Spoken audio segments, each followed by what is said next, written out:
Imagine opening a letter from the VA and seeing a short list of documents they need to finish reviewing your claim. Your heart drops for a second. Then you realize this is actually good news. The VA is asking for specifics, and a clear response can keep your claim moving forward. Hi, I'm Cameron Burrell. Welcome to the Veteran Benefits Reset Podcast. One client once mailed a box of paperwork with no labels and waited 6 months for an update because the rater couldn't find the right pages. We rebuilt the packet in a single afternoon, and the file moved within weeks. Small, tidy moves matter. Quick reminder before we get into the how. This episode is educational only. It isn't legal or medical advice. If you need case-specific support, contact a VA accredited veteran service organization, claims agent, or attorney. So, what is a request for evidence? Short answer, it's the VA asking for something specific. Sometimes they call it a request for evidence, sometimes a request for more information, or a notice of missing evidence. It sounds scarier than it is. It's not a denial, it's a chance to close a gap. On your first read, find 2 things fast: what they want and where they want it sent. On that first page, look for 3 quick items: the deadline, the exact documents requested, and the return instructions.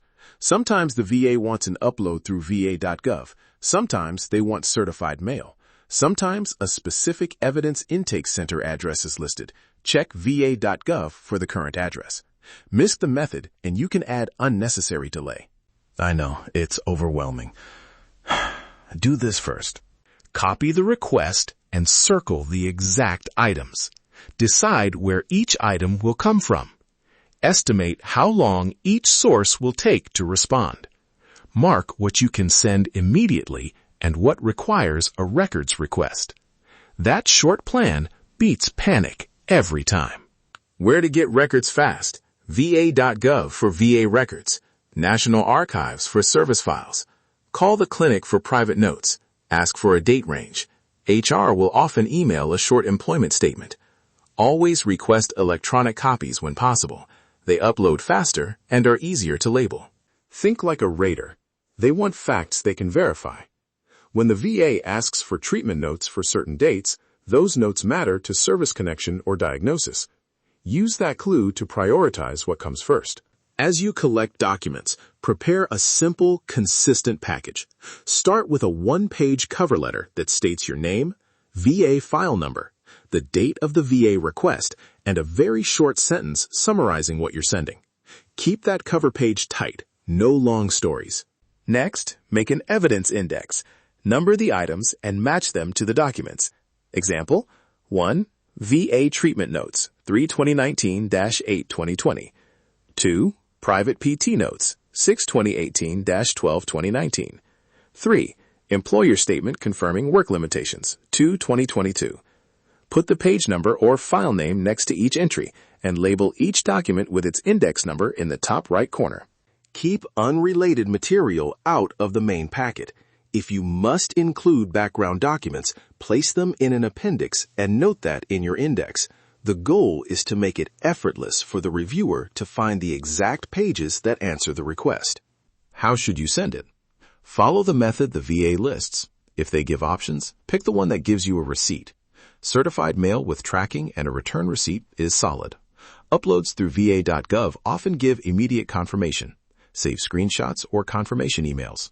If you mail, include a cover letter with every copy and keep duplicates for your records. After you send documents, track them. Check va.gov for the evidence entry. If it doesn't appear after a reasonable delivery window, call the VA, reference the tracking number or upload confirmation, and make a brief note of the call, date, who you spoke with, and what they said. Common mistakes to avoid: sending everything with no labels, missing signatures or release forms for private records, ignoring the requested return method, and failing to keep copies and tracking info. Use the cover letter, the index, and clear labels to prevent these errors.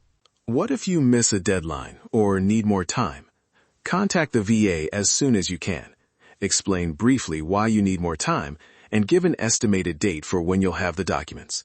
If third-party records are the issue, tell them that. Also reach out to a VSO or accredited representative.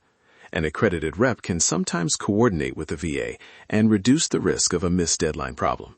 Remember, this is general guidance, not legal advice. A quick example. A veteran gets an RFE asking for physical therapy notes from 2018 to 2020 and a supervisor statement about work limits. The veteran requests the PT notes, gets an employment letter from HR, prepares a one-page cover letter and a 3-item index, labels each document 1 through 3, uploads to va.gov, saves the confirmation, and emails their VSO. The file moves faster because the rater can connect the dots quickly. Before we close, one practical action you can do today. Open your VA request, draft the one-page cover letter with your name, file number, and the exact documents you're sending, and start an evidence index with numbered entries. Even getting the first item together puts you ahead. If you want a template for the cover letter and evidence index, download the free 7-step Veteran Benefits Reset Guide at vetbizmedia.com/veteran7. It includes sample wording and a simple evidence index layout you can adapt. If this episode helped, follow the podcast and leave a review. Download the free guide at vetbizmedia.com/veteran7 for the cover letter and evidence index template. Your service did not expire. Your story is still worth reviewing. Take the next responsible step.